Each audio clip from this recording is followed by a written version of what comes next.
to Bench to Bedside, a weekly series of live conversations about recent advances in cancer, from the research bench to treatment at the patient's bedside. That sound and the words, "you have cancer," are something 32-year-old mother of three, Elizabeth Fuller, never wanted to hear. It was a very scary experience to just be told you have cancer. Elizabeth was diagnosed with stage 3 invasive ductal carcinoma, breast cancer. It affects you mentally and emotionally and physically. I mean, just every part of who you are is changed by this thing. Fighting cancer is one thing. Cancer feels very isolating, just in the nature of the disease. But facing it alone during COVID was something else. My mom and husband got to come with me back to the room and do my very, very, very first chemo treatment. And then literally the next day, they said, no visitors. Due to strict policy at the University of Kansas Cancer Center, visitors were not allowed. You just want to hold someone's hand. Maybe you don't even want to talk, but you just want to hold their hand and go through it with somebody. So having that taken away was really, really hard. Elizabeth's family got creative. I've got my IV pole and standing next to the window waving and FaceTiming, and my nurse got in on it and was waving, and it was like a together but separate party. It was very fun. Soon, that bell had a new ring to it.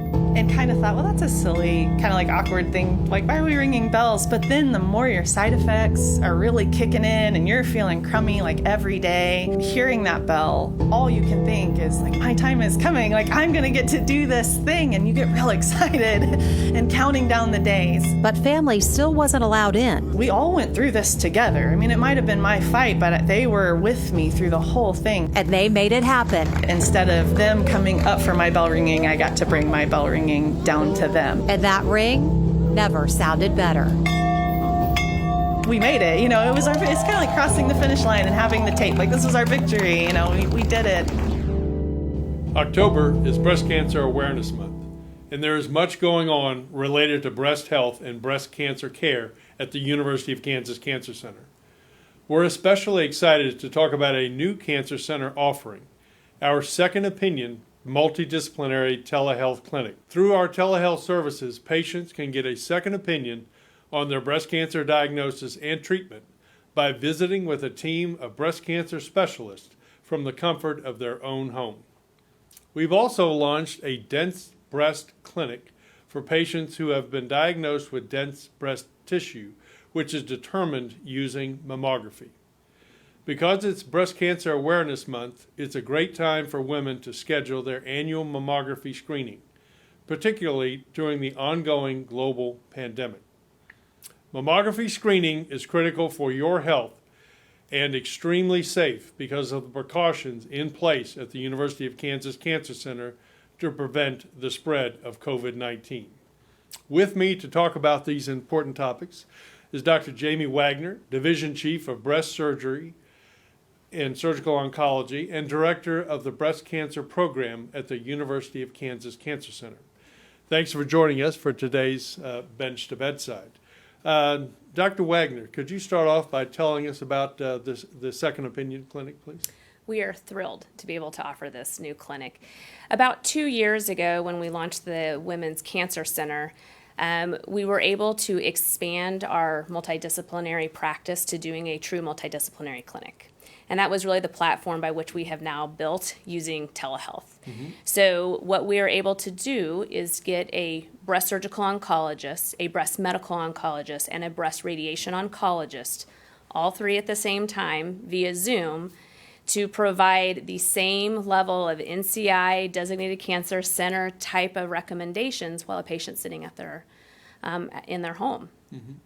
So how does that work in terms of a patient actually setting up an appointment with this clinic? It is actually no different than any of our other in-person visits. So they can call our nurse navigation line, and they will just tell them they're interested in getting a second opinion via our telehealth multidisciplinary clinic, and we take it from there. So you went through the list of folks. Could you just go through that again just to make sure everybody understands Absolutely the expertise that's coming to the table Yeah. for these appointments? And that's truly the key to these multidisciplinary clinics, is that none of the providers are general practitioners. Everybody has subspecialty training within breast, and that's what their practice focuses on. So we have breast surgical oncologists. All of these providers are fellowship trained in breast surgery. We also have medical oncologists that are dedicated and fellowship trained in breast. And we also have radiation oncologists that are dedicated to breast. So it's really a true multidisciplinary clinic. So tell us about the process that team goes through to develop a specific care plan for an individual patient. How does that work? Yeah, and this is actually true if you are interested in an in-person multidisciplinary visit or if you would prefer one through the telehealth modality. But all of the information is acquired that might have been obtained outside of our University of Kansas Cancer Center system. And we are able to look at imaging, pathology reports, those critical key elements for developing a plan. We look at all of those reports. We also obtain actual images, like mammograms or MRIs, ultrasounds that may be done, and we review all of those as a team. And prior to the visit, we have discussed all elements of the cancer and the best way to move forward with treatment. So let's talk about all of the expertise that we have on the breast cancer care team, and the fact that really all of these folks are fellowshipped, trained, and what does that advanced training mean for our patients in terms of when the rubber meets the road, how does all that expertise come together and make a difference for their care? Yeah, it's actually been very interesting. Probably over the last 5 to 10 years, there's several different articles that have shown that when providers are actually specialty trained, so they have gone to very high level places. For example, we have multiple providers within our breast team, whether it be surgeons, radiation oncologists that have trained, and some even practice at places like MD Anderson Cancer Center in Houston. And they have brought that level of expertise back here to University of Kansas Cancer Center. And so by us having that more detailed, very disease-specific training, that has been shown to have better outcomes for patients. It can oftentimes change their diagnosis. It can change sometimes the very technical aspect, especially when you're talking about things like surgery, and that correlates to patient outcomes, complications, and survival. So obviously, COVID-19 has really forced us to look at a whole range of different issues. And one of the things that's impacted is the number of patients or the number of kind of support folks and family that can be in a room with an in-person consultation. How is this handled via telemedicine? And how would that work, for instance? So by having that Zoom link that's provided safely through their MyChart connection with us through our electronic medical record, the patient is able to click on that. But the other great thing is for those loved ones, they also then get to participate. They actually don't even have to be at the same location. And I've had a phenomenal experience. I had one woman, and she had 6 other women between daughters and granddaughters that wanted to participate over 4 different locations. Oh, wow. And they all Zoomed in, and it was a fantastic discussion because not only were we able to talk clearly about her cancer diagnosis and treatment, but how could that impact the other women in the family? Yeah. I suspect that would prompt transparency Yes. across the group. Yes. Yeah. A topic in the news these days. Yeah. So if you're just joining us, we're here with Dr. Jamie Wagner, Director of the Division of Breast Surgical Oncology at the University of Kansas Cancer Center, to talk about breast cancer awareness and the Second Opinion Multidisciplinary Telehealth Clinic. If you have any questions, post them in the comments below, and remember to share this link with people who may benefit from our discussion. Please use the hashtag #BenchToBedside. So Dr. Wagner, tell us a little bit about how the Second Opinion Multidisciplinary Clinic came about and why you feel that it is so important that we provide this service to our patients. We developed this about 2 years ago at our Indian Creek campus when we launched the Women's Cancer Center on that site. And it provided us an opportunity to take that multidisciplinary care to another level. So we already had patients seeing all of those providers we've been talking about, but it might be on different days or different locations within our campuses. So now we're all one place, same time, and we're there for the patient. we are very passionate that breast cancer care should be very patient-centric, and that's what we can provide. So the patient is able to come through. Our fellowship-trained radiologist in breast will have evaluated their images. Anything that might be missing to make a final surgical decision is done that same day. The patient is provided a clinic room, and then everybody comes to them. Not only the providers, the physicians, but if you need a lab draw, we have our technicians right there, and while you're in that same room, we'll draw your blood if that's what's needed. The whole idea of getting a second opinion when you're diagnosed with cancer is an interesting concept. Can you tell us why you think it's important for newly diagnosed patients to receive a second opinion, and why you think it's important for them not only to seek out another opinion, but to make sure that they're at an NCI-designated comprehensive cancer center or NCI-designated cancer center? That is actually the key aspect of, I think, what the multidisciplinary second opinion provides. It's not just getting any second opinion. You want to really try and get one at an NCI-designated cancer center that has all the subspecialty training. And what it comes down to is the studies have shown it. Studies have shown that over 40% of women who get a diagnosis and a second opinion at an NCI-designated cancer center will have a change in their diagnosis, which results in a change in their treatment plan. That's really an astounding It is. figure, and I think it helps to point out why it's such an important thing for all women to seek a second opinion. And I think something else to point out is that it's not an emergency. If you're diagnosed on Monday, you don't have to have all your treatment on Tuesday. That's right. And figuring out the best path and the right path for your individual case, I think ultimately serves you much better, and you're going to have a much more happy with your result. Yeah.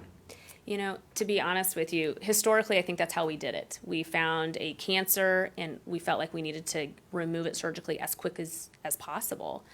But cancer, especially breast cancer treatment, has changed so dramatically over the last 10, 15 years.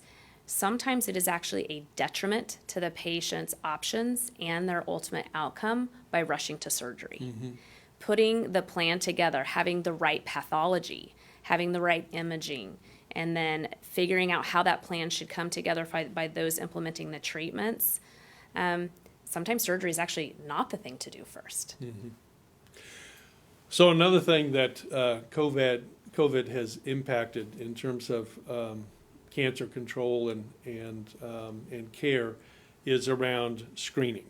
And obviously, mammographic screening is a huge part of healthy breast care. Could you tell us why you think it's critically important for women to continue to be screened during this time? Many of the advances that we now have and the successes that we've had in treating breast cancer is because of mammography. You can look at some studies that will show that death from breast cancer is decreased by as high as 40%, depending on the study.